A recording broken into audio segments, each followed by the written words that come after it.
How to fix live access is needed to go live as a guest TikTok. In order to fix this issue, what you want to do is, first of all, you have to make sure that you are running the latest version of the app TikTok. If not, then head over to your app store and then update it. Once you have the latest version of the app, what you want to do is head over to your application TikTok.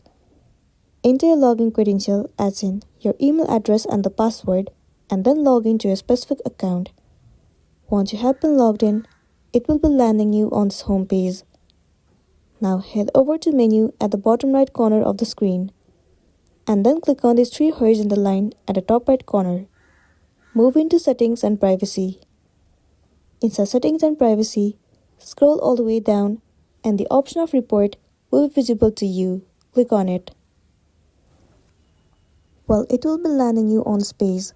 Once again, scroll all the way down and then head over to chat with us. It will lead you to this page.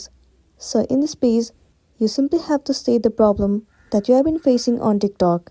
Once you have stated the problem, within a while, they will respond to you with the solution that will help you. And then you'll be good to go.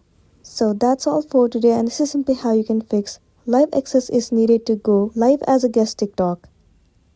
Make sure to smash the like button and consider subscribing if you found this video helpful. We'll see you in the next one.